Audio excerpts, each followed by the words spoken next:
You know who it is, the horror flick, Digger Ditch, Super 6, Big Mitch. And I'm kicking in those with all three O's. And I'm bringing 28 101s because we Vegas sons. It's the Chronicles. And you in the Meadowlands. Yeah, you in the Meadows, man. And you already know what made me. 530. What that mean? That boy's a desert, baby. Oh, yeah. Hubba dub, scrub, 22-inch gold Danny Danes. And let me make this simple and plain. Big Bolo Yang, yeah, he can never be on McLean's, man. You already know. Welcome to Vegas Chronicles with the host of the most, Super 6, Digger Ditch, Big Mitch. And today, like any other day, you know what we do. Come on now. We kick actual factuals with no additives and no preservatives. We don't do that type of stuff. Just raw and uncut. Like what? Like summer sausages and crackers. You already know. Share. Shout out to everybody that's been supporting my platform, man. Let's get it cracking, man. Shout out to everybody that's been sending me feedback, man. Negative and positive. I use it all, you know what I'm saying? But let me get right off into it. Yesterday I spoke a little bit about click banging, and I spoke on the original integrated gang, and I said it was the JCs. It was the JCs. Some people thought it was Elmwood. But when you look at the JCs and you look at Elmwood, the JCs, the members of the JCs, I know who they are.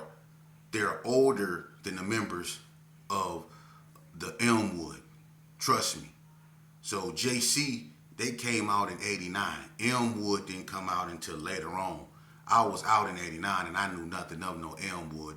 Matter of fact, the people that were claiming Elmwood when I was out in 89, you know, I don't even think they was banging then, and if they was really young, you know. So it was the JCs to make it, you know, to keep it 100 with you. But moving along, somebody asked me about, and I spoke a little bit about this, about the impact of gangs and how it,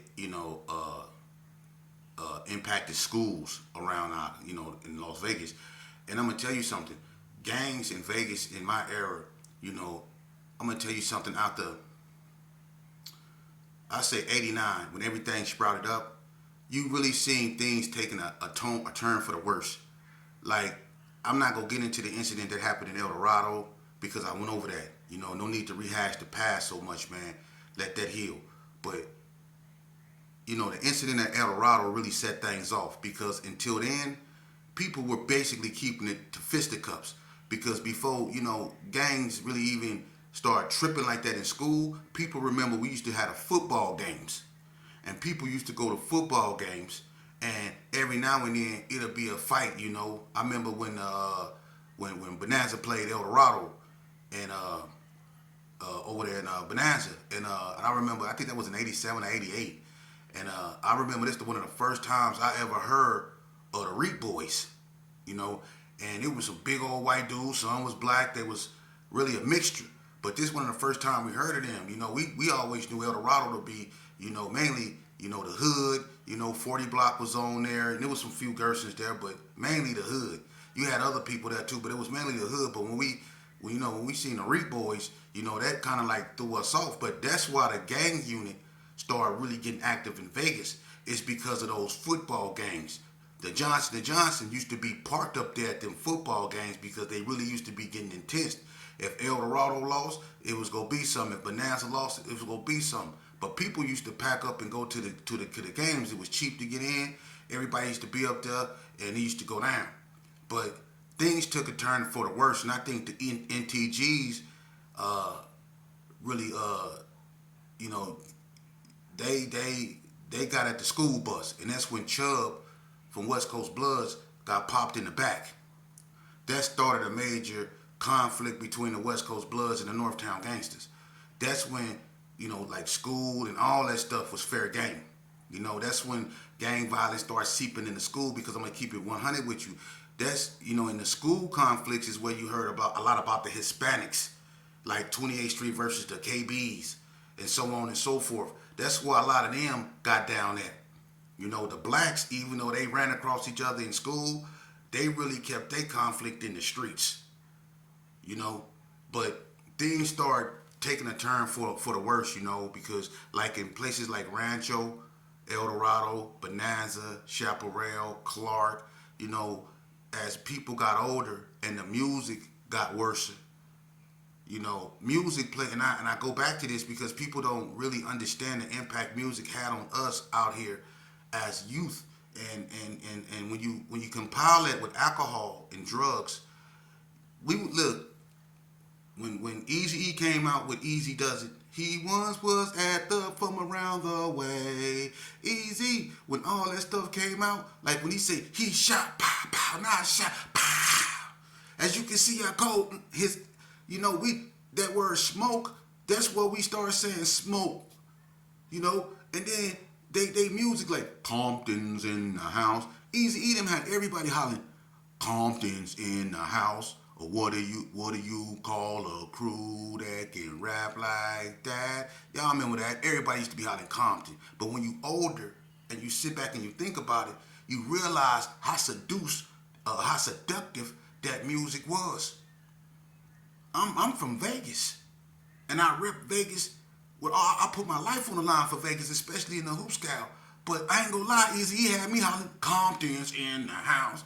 You see, straight out of Compton, they had me CPT and all this up in the head, man.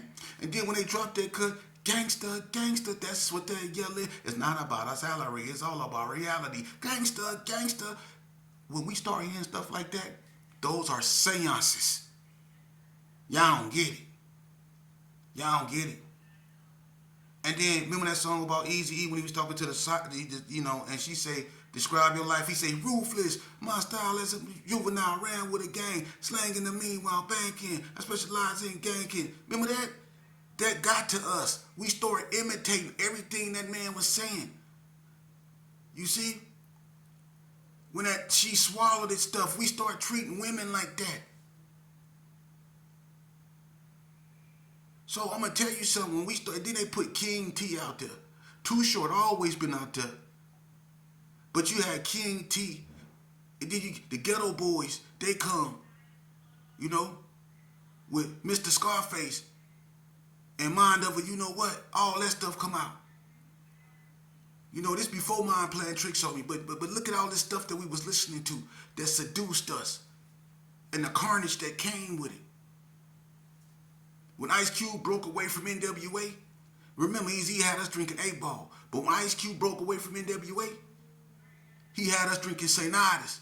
And then DJ Pooh came out with Messing with Dang, Messing with Dang. And then we started Messing with Dang, Messing with Dang. Yeah, smoking danks. And everybody know what a dank is? A unit. Yeah. It's the music. So when the music seduced us in a negative way, we reflected in the schools.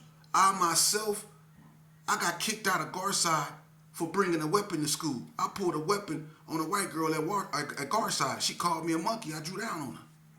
Straight up. So that's when, and I didn't go to school to learn that. I went to school to fight. We went to school with the Crip City Gangsters or the 6 O's. So when I went to Garside and I went to Bonanza, I got kicked out of Bonanza my first day of school for fighting a 6-0. And I got banned out the school district. I had to go to Horizon High School for the rest of everything. I never was allowed back in the system. I went to school to fight. And that's why school is not really looked upon as a joke. And that's why the youth is reflecting, or picking up what we left off because we went to school to fight. Not everybody, but mostly everybody did. Dudes went up to the schools that didn't even go to certain schools. Like when Lou Dog and Big Craze from 6-0, I think that was Big Craze and Lou Dog had to fight at Western. And the Gershons came up there at the last day of school and beat up everybody. You see? But that's how it used to be. So when it came to the school district, look, when we went to school, man, back in the days, even though we were gang banging, we still somewhat paid attention. We did. A lot of us went to institutions as youth. Like me, I grew up in Nevada Youth Training Center. And even they had to clamp down on us. They used to just let us, go to school. Then they changed it because they noticed a lot of us wasn't doing nothing in school but just drawing on their books. So they made it so if you didn't get certain credits in a certain amount of time, you wasn't going home until you got them credits. You did 6 months up in there. So you better bring them 6 credits from school. They made you do work up in there. See? So we had to stop mean mugging each other and actually put our face in them books if we wanted to go home. And then you seen a lot of dudes couldn't read or write. And they were scared to ask for help. So they end up staying there longer. You see? But in the schools, we stopped going to school to learn because they couldn't make us do nothing. So we used to go in the bathroom, fight, do what we do. Beat up the hall monitor, and when the Donna Streets did what they did at Rancho, when Fufu knocked out RoboCop, that's when you knew that. And when the Donna Streets jumped DK from Rolling 60 to female, y'all remember that? When DK from 6-0 got jumped, because I think her and Lil Said Mac from Donna Street had a fight or whatever, and she put hands on Said Mac. DK wasn't no joke. John Boy from 60 sister, the one that used to go with Big Lady, she wasn't no joke. And I think she used to go with Wolfie. But she had hands. And they jumped her. And I think Big Leg, Sticker Bush, Mook, all the big 60s came up there. And it was bad. It was bad. But that's when that stuff started seeping into schools, man. And that's what that's what I say. I'm gonna be honest with you. Drugs and that gangster rap. Those were two of the worst components that ever hit the black community. For real. Because even though, we still had a choice. Music is music.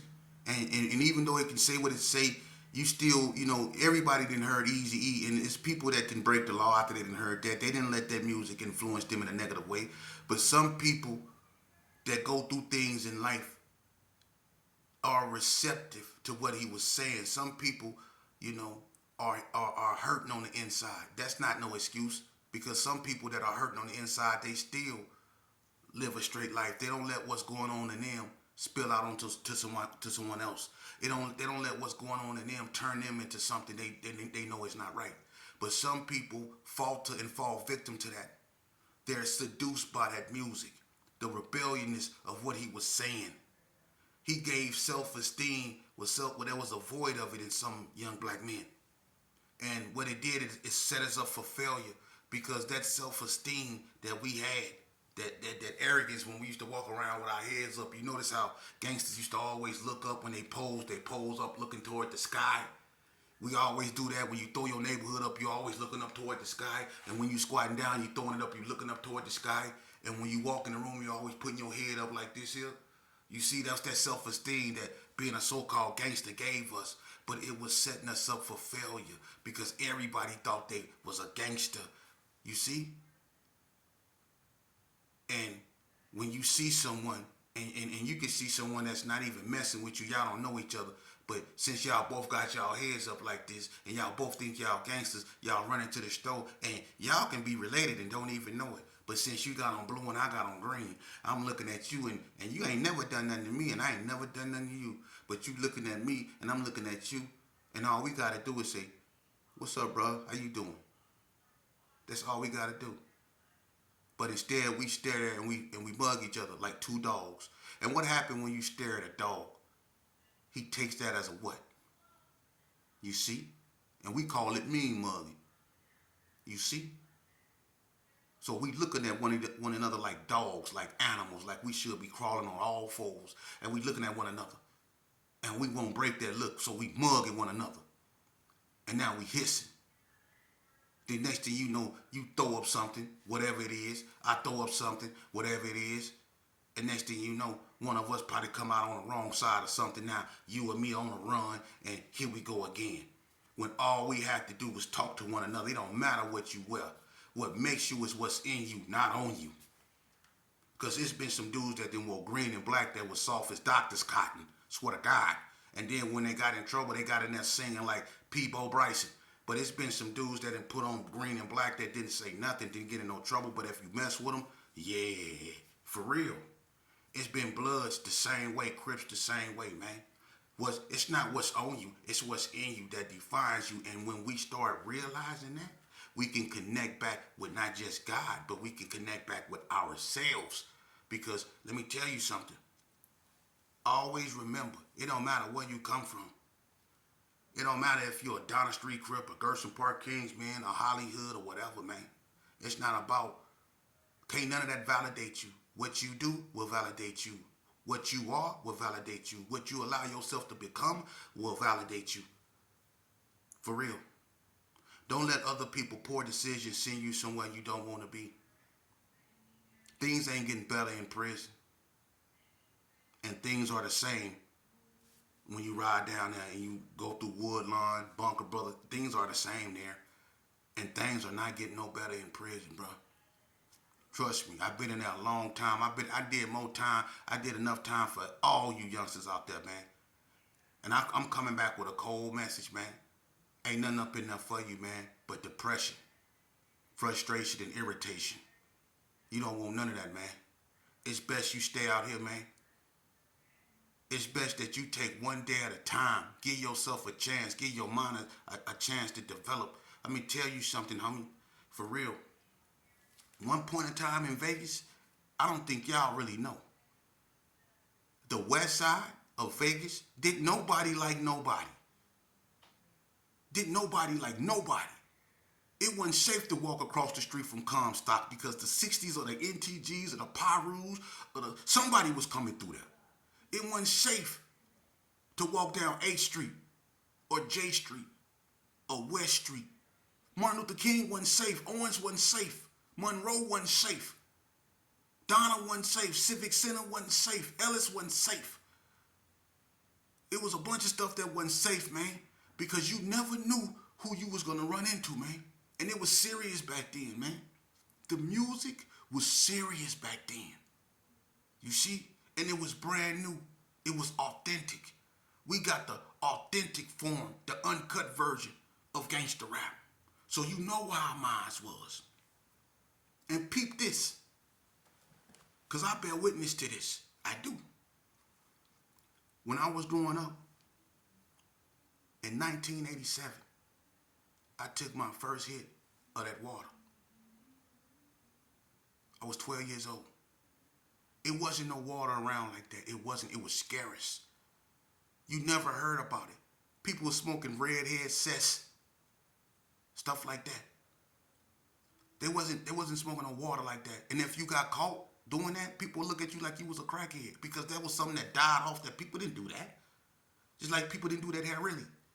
Like, you don't do that. That's a taboo. But for some reason, when Eazy-E came out, that water came back. Think about it. It probably, and listen, I'm not talking about California. I'm talking about Las Vegas. I don't have nothing or know what went on in California like that. But in Las Vegas, when that hit, that water hit, think about that. Think about what I just said. That water hit, where it come from. But it hit right when that music hit. And it did something to us.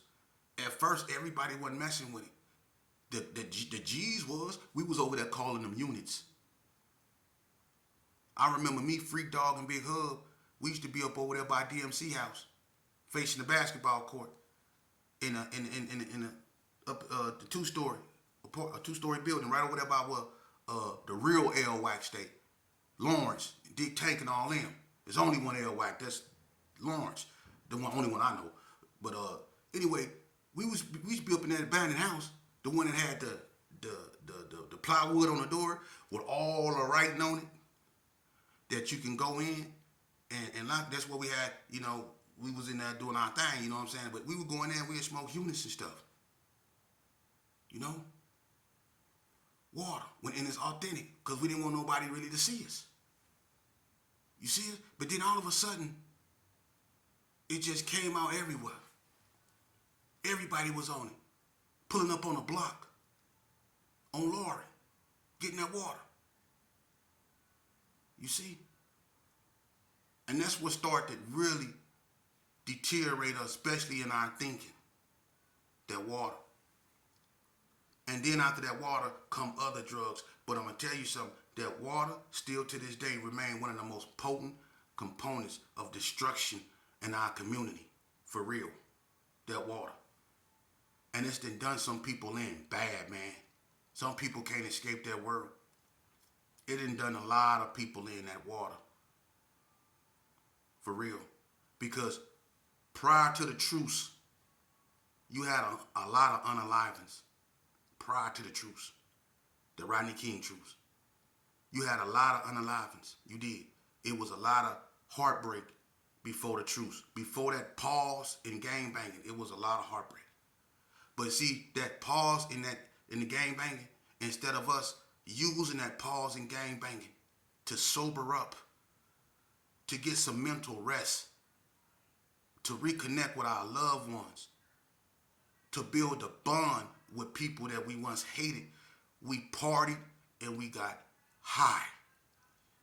And we did this all the time instead of filling out applications, using the pause in action to really do something positive. For us, all we did was get loaded. That's all we did. And took our anger out on law enforcement. But we didn't do nothing constructive. So you knew what we was doing was doomed. It was doomed.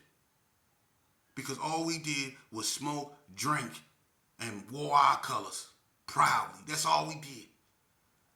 When that happened and that pause in gang banging occurred, we should have took that opportunity to take them colors off, sober up, try to figure out a way where we can bring small business, bring up the value of our communities. If we gonna come together like that, why leave broken 40-ounce bottles laying around everywhere? Let's come together and clean up our neighborhood.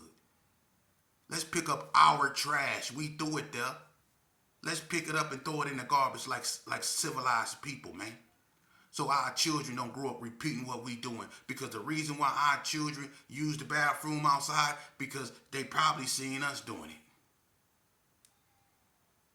Let's stop teaching them this type of behavior, because the behavior they displaying is learned. It's not inherited. It's learned. And they learning that stuff from us.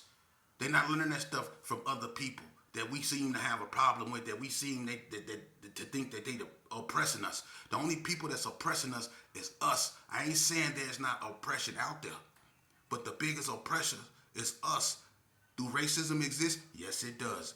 It's going to probably be here when I'm gone. But I'm going to tell you something. The worst form of a racist is a self-racist.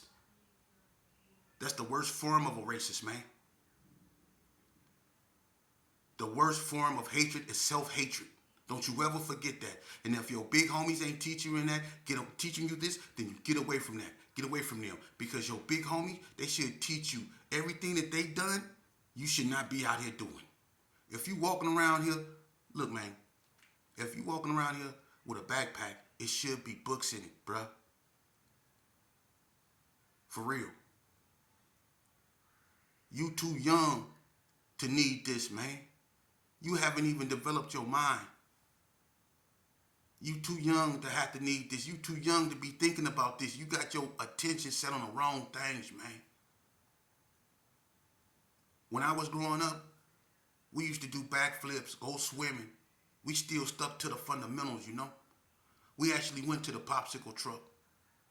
We used to climb up, go up to Booker and climb on top of Booker and run on top of Booker.